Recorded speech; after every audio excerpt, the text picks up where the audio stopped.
and welcome to the Cultum Vita channel. Today on You Need to Start Now, we are going to talk about emotions. How do they fit into the Financial Freedom Foundation?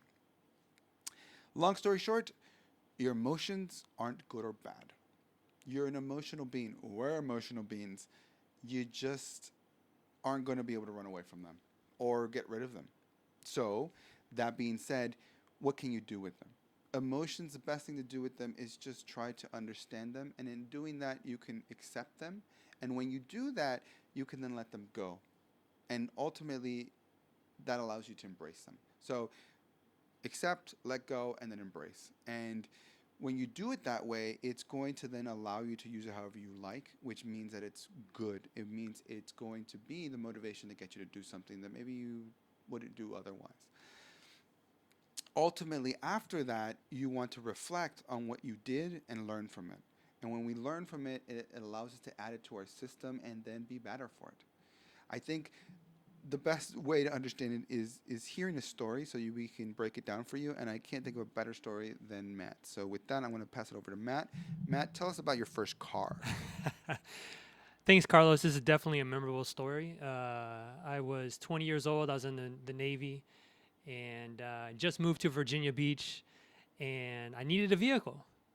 And so, of course, I didn't go with the most reliable option. Let me get just a from A to B vehicle. I wanted to get a Riz vehicle, right? I wanted to get a fancy vehicle, and it was I had my eye on a Chevy Blazer. It was a black Chevy Blazer. It was a Nice. luxury edition, and Fully loaded. it was beautiful. Yeah, I envisioned the sound system in the back and everything, right? And I did my due diligence. I was like, okay, I can only afford $300 a month. I had crunched the numbers and Budgeting. exactly, and I said, hey, I went to the dealership. I want this vehicle.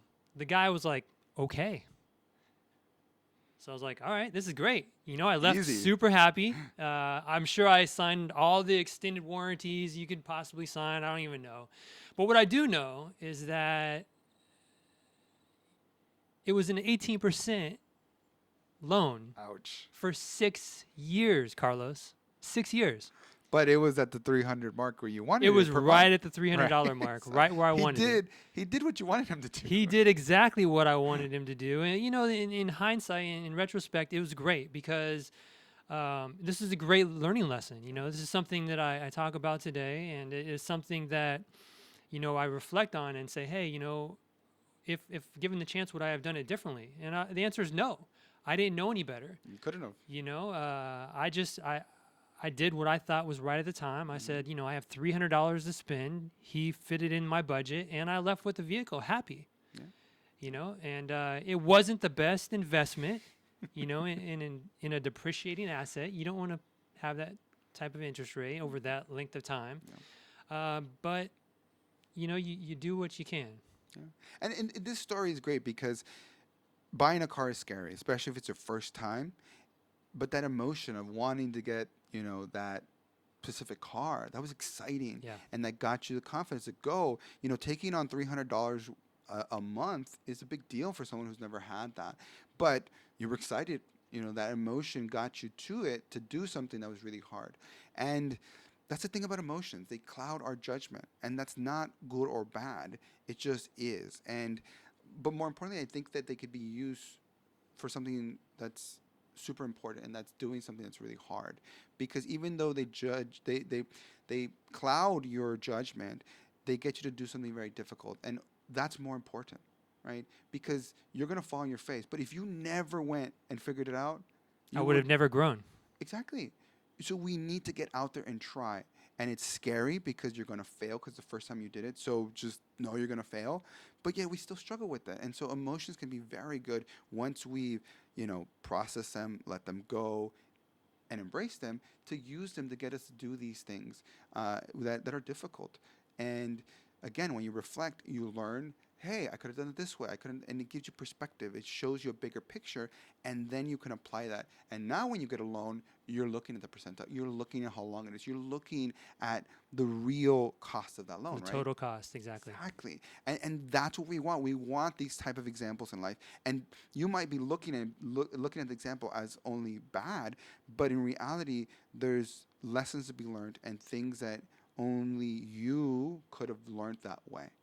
For me, there's a different aspect to this in reference to how does that fit into your system and how can that make you better to make financial decisions.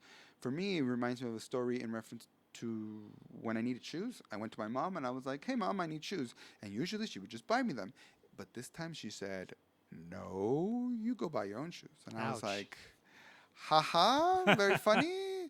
And then I realized she was serious, and I was like, apologetic. I'm really sorry. Whatever I did, I'll take it back. I'll pay for like I just. She's like, no, it's just that time. Your brother did it. You have to do it as well. And I was like, but how do I make money? And she was like, well, your brother cuts lawns. I thought it over, and I was like, it was hard. It looked like a lot of work, and I was like, there's got to be an easier He looks way. tired. Yeah, and I was like, yeah, more power to him. But I was just like, maybe there's a different way of doing this. But I was like, what am I good at? I'm good at academia. And I was like, well, tutoring. But then I was scared. I was scared of going asking people to tutor their kids. But that emotion, got me the courage to just be like, okay, I'm gonna go and ask. And they said yes. And they even told me to name my price. And I was like, $20 to me. And that time was like, they won't pay $20. And they were like, sure. And I was like, damn, I should ask for money. But you also learn things, right, from that, and that helped me with sales in the future. Understanding rejection is not so bad, Yeah. and I was able to make so much money. I felt rich, right? But it taught me the value of that money. And when it eventually came to the point where I wanted to buy a TV, I still remember this TV. It was a Daewoo, and it was like, I don't remember. It was like the biggest TV I could ever imagine. And I got it, and afterwards, I was just sad. And I was like, why am I sad? And what it took me a while to realize over time was I was sad because it didn't equate. The blood, sweat, and tears that I put into that money didn't equate to that TV. Yeah. And I think that happens a lot with these depreciating assets, like a car, like a TV. And for me, it taught me a really important lesson that I actually suffer from trying to save too much money. Okay, I'm the type of person who will spend a whole day trying to save $10 and realize that I could have been doing something else that made me a lot more money than just saving those $10. So I have to be conscious of what I'm doing and be checking myself, setting time limits. But that's a lesson I learned there, and that I still take today. That makes me better at finance. It makes me better at being in a position where I have this foundation to financial freedom. And that's pretty much it, guys. Your emotions aren't good or bad. You're an emotional being. You got to learn to deal with it. The best way to do that is learn how to accept it.